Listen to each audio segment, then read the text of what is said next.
वाले लोग हैं, उन्हीं के हाथ में जनता ने तिजोरी का चाबी दिया है, तो चोरी तो होगी ही।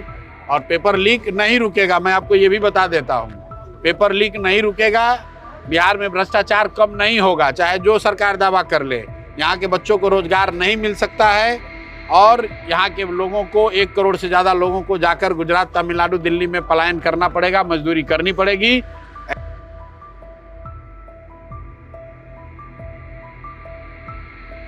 बिहार सरकार में चेहरे बदल गए, लेकिन बिहार से पलायन, बेरोजगारी नहीं बदली। 2-2 लाख बांटने वाले खुद सत्ता छोड़कर भाग गए, अपने बच्चों को नेता बनाया और बिहार की युवाओं को मजदूरी के लिए छोड़ दिया।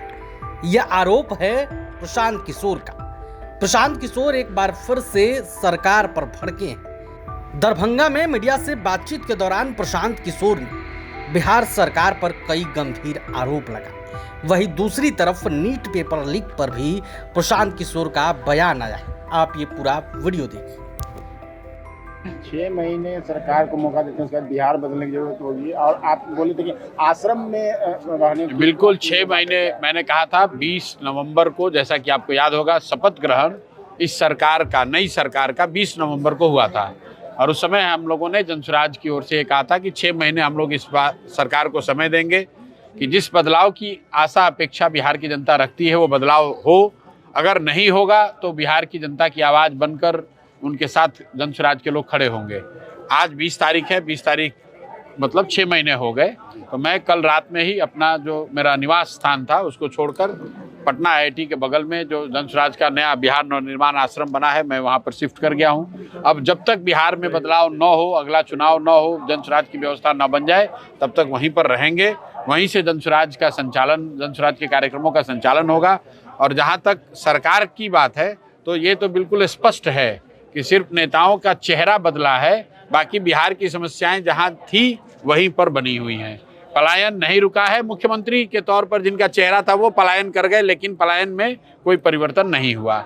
1 करोड़ रोजगार की बात कही गई, 6 महीना बीत गया, लेकिन उसमें कोई फर्क नहीं आया। यहाँ के लोगों पर, बच्चों पर जो लाठी चलने की परिपाटी यहाँ पर पिछले कई वर्षों से हम लोग देख रहे हैं, TRE के बच्चों के साथ जो दुर्घटना घटी, एक तरह से वो दुर्घटना ही है कि उनको फिर से बुलाकर वहाँ पर मारा गया है लाठी से, वो भी नहीं बदला है। भ्रष्टाचार कम नहीं हुआ। शिक्षा की जो स्थिति थी वही बनी हुई है। जो बेरोजगारी, अशिक्षा है, वो जैसे 10 का 10 बना हुआ है। लोगों ने वोट दिया, 6 महीने के बाद वही व्यवस्था बनी हुई है। 2 लाख रुपया भी नहीं मिला। 2 लाख रुपया तो देने वाले भाग गए।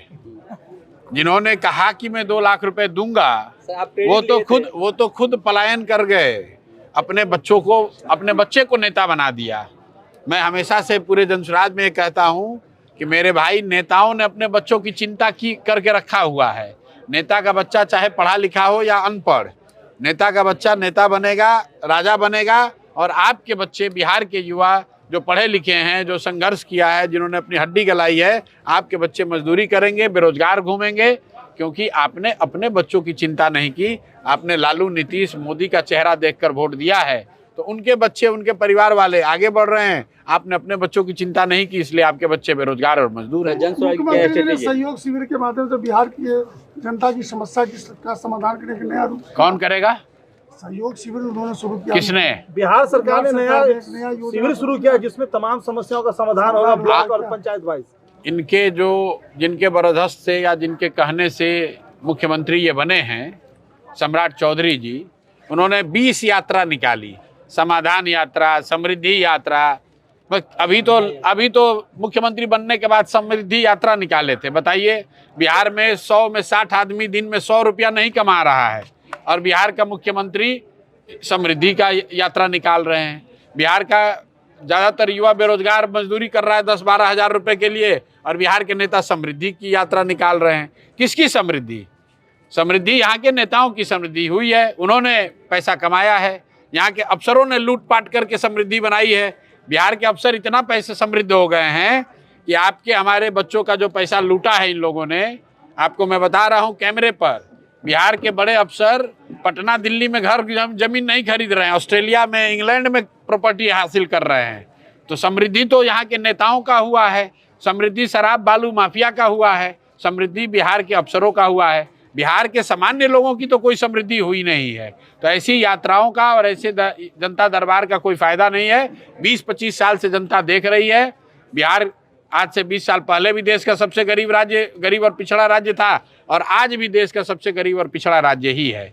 मैंने जो एक घोषणा और की थी, इस बार जो मुख्यमंत्री बने हैं तो अब इनकी प्राथमिकता बिहार से पहले गुजरात होगी। तो आप देख रहे हैं अडानी जी आ गए, अडानी जी आए हैं और कोई आंख का अस्पताल शायद खोलने जा रहे हैं, लेकिन सरकार ने ये नहीं बताया कि पीरपैंती में 30,000 करोड़ का बिजली का भी कुछ घोटाला हो रहा है। उसमें भी उन्हीं का नाम RK सिंह जी, जो यहाँ के पहले भाजपा के ही बड़े नेता हैं, उन्होंने आरोप लगाया है कि 30,000 करोड़ से ज़्यादा का उसमें घोटाला हुआ है।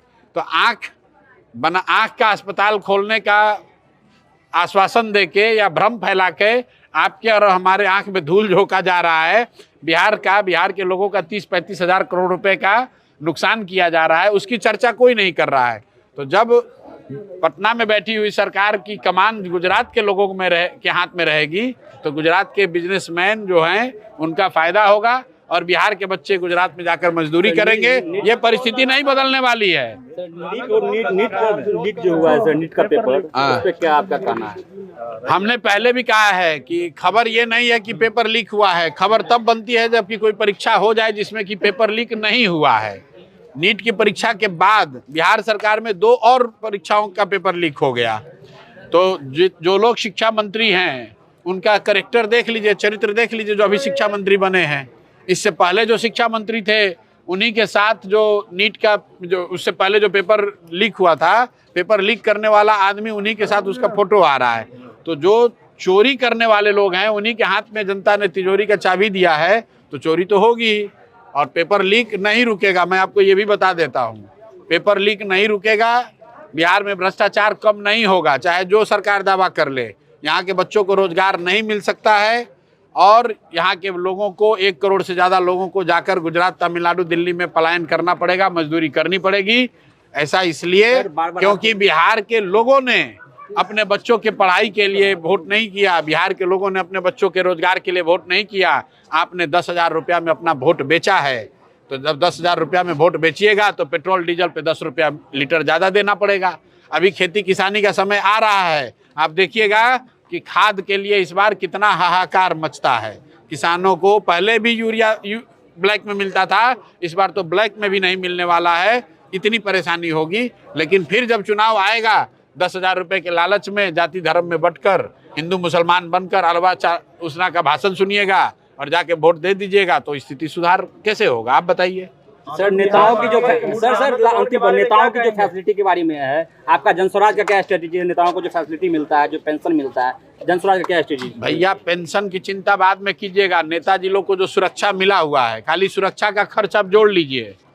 अकेले जो मैं आपको बता रहा हूँ मेरे भाई, अभी यहाँ के जो मुख्यमंत्री हैं, आपने शायद खबर पर ध्यान नहीं दिया, बिहार जो देश का सबसे गरीब राज्य है, मुझे लगता है कि बिहार के जो मुख्यमंत्री का बंगला है वो पूरे देश का सबसे बड़ा बंगला है। वो पहले से ही बड़ा था, उसमें एक और बंगले को देश रत्न मार्ग में जो एक और बंगला था डिप्टी CM का, उसको भी मर्ज कर दिया। बताइए, एक आदमी को रहने के लिए 25 एकड़ जमीन भी कम पड़ रही है। और ये उस राज्य के मुख्यमंत्री के घर की बात हो रही है जिस राज्य में 1 करोड़ से ज़्यादा बच्चे 10,000 रुपये के लिए जाकर बॉम्बे, दिल्ली, गुजरात के छोटे छोटे कमरों में 5-5, 6-6 लड़के रह रहे हैं। उस राज्य का मुख्यमंत्री 25 एकड़ के बंगले में रहता है और उसको वो कम पड़ रहा है, तो एक दूसरा बंगला भी उसमें मिला लिया है। जाके खबर देख लीजिएगा, आप लोग चलाए नहीं हैं। एक अने मार्ग जो पहले से 20 एकड़ से ज़्यादा का बंगला था मुख्यमंत्री का, उसमें देश रत्न मार्ग को भी मिला दिया गया उस बंगले को, क्योंकि उनको और बड़ा बंगला चाहिए। तो मेरे भाई, जाति धर्म पर वोट दोगे, पेंशन से क्या होगा? उस बंगले के गार्डन का जो रख रखाव का खर्चा है उसी में सारा पेंशन पूरा हो जाएगा। 30 एकड़ जमीन पटना के बीचों बीच, 30 एकड़ जमीन में आप बंगला में रह रहे हैं, उसमें कितने AC लगे हैं, कितने लोग लगे हैं, जरा पूछिए RTI फाइल करके कि मुख्यमंत्री के बंगले के रख रखाव का महीना का खर्च कितना है, तब आप बात कीजिएगा पेंशन का। प्रभातखबर.com, विश्वास वही, रफ्तार नहीं।